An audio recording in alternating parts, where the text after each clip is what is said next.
Okay, this is Andrew McNamer with part 4. And we're going to go through all of the different message types for the Omega Rays. So starting with the data message, this is my base class, essentially. So we have message type and destination based on the different message types. We have an abstract public class, so it can't be instantiated.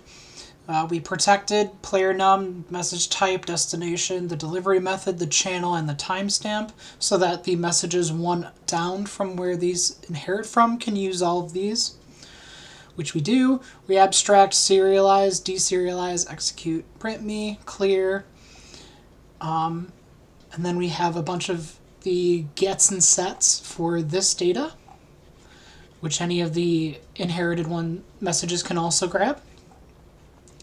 So going through, we have move input, which is going to be almost the same on both. So we have a set which sets, because we're not creating new messages except for base messages before we set them.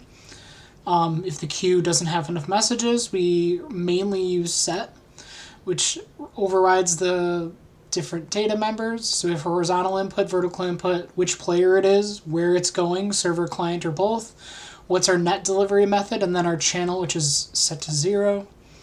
Serialize writes them in order, starting with type, and then player num. Deserialize starts at type and then reads down in the exact order that it's written in, so 1 for 1. And then on execute, when the move input message reaches the server, because this is sent from client to server or from quote-unquote client to server, to itself, gets the player queue, or the queue manager, the player manager. If player num of this message is player 1, update the move and rotate of vertical and horizontal input for player 1, if not player 2, and then return the message to pool, which is this object pooling for this message. So once it's executed, it immediately returns it to the pool, and the clear is in the return message to pool.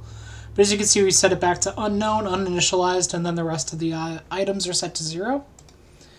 On the other input message for weapon type, I combined the weapon type, so the mine and the missile fire message. So weapon input has a weapon type, it's mine, missile, or uninitialized.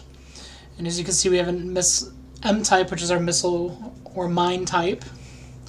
Set to uninitialized, we have weapon input for the message type.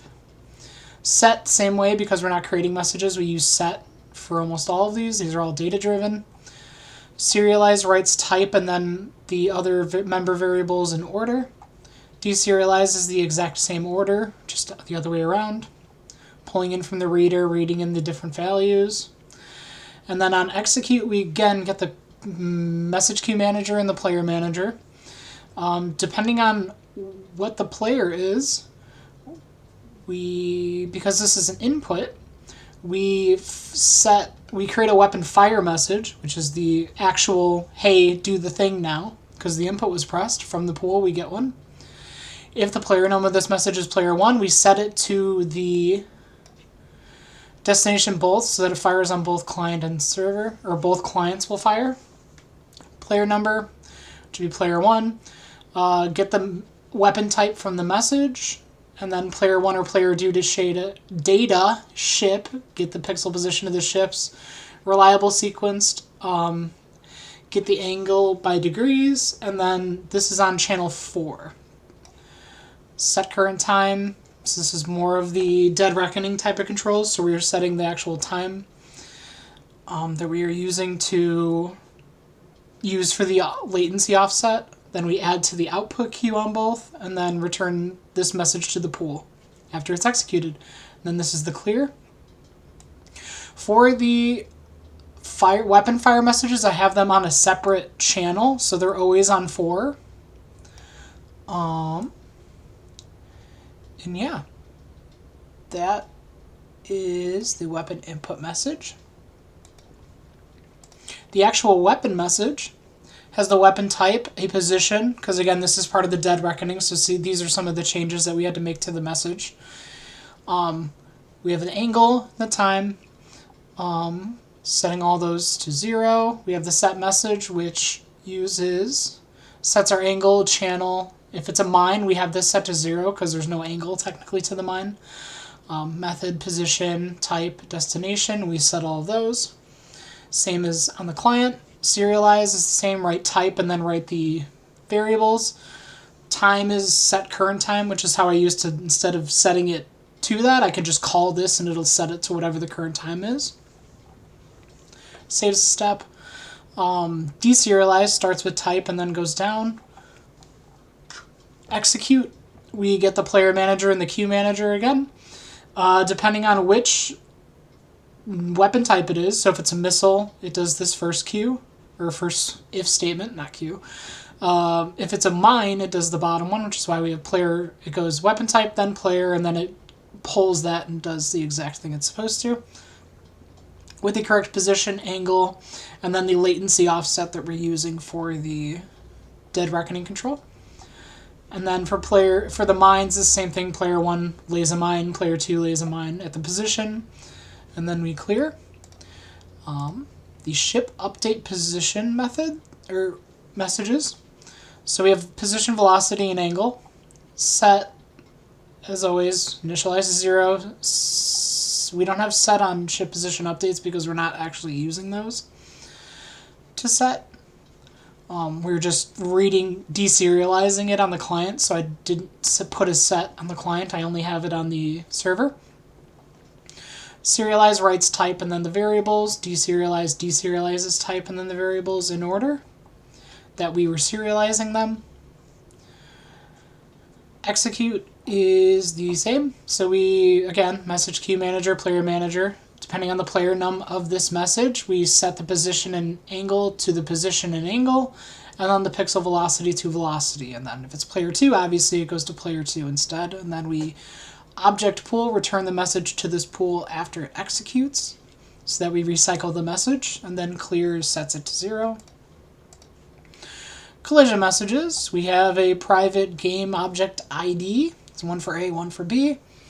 Set those to -1 because it'll never be -1, and that's a good test to see if the objects are valid. Message types collision, always, we don't need to set that. Message destination is always both because collision needs to go to both clients regardless. So I don't set that, I just hard-code it in.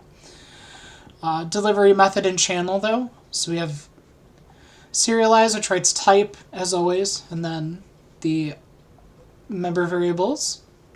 Deserialize is the exact same, reads type, then the variables in order, and returns it.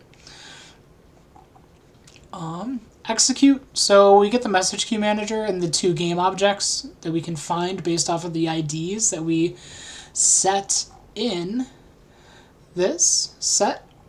So it'd be game object ID A and B.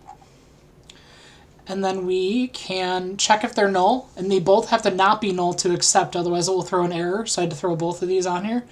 And then if one of them is null, it means the object no longer exists, so that we just skip the accept and move on.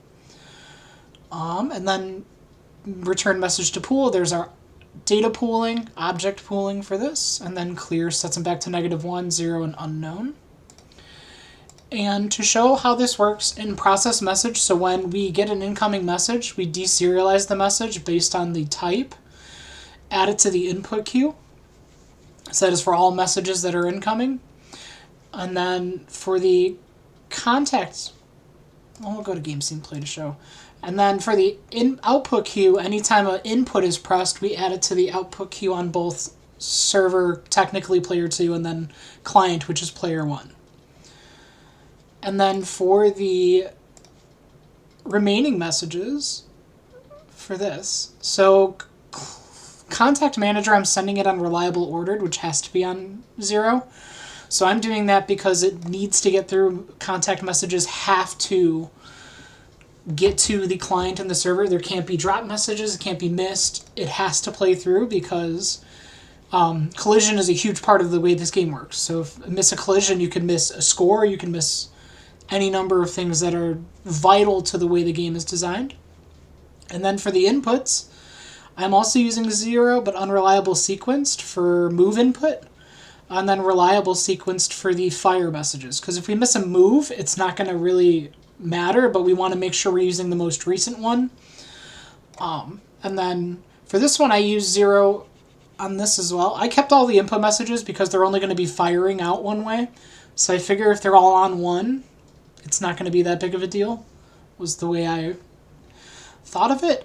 This one I approached also using 0 because server's going literally to the input queue. So because it's not actually traveling in a network, we could do whatever we wanted here technically because it's not actually going to be sent via the network. But these are all 0 as well.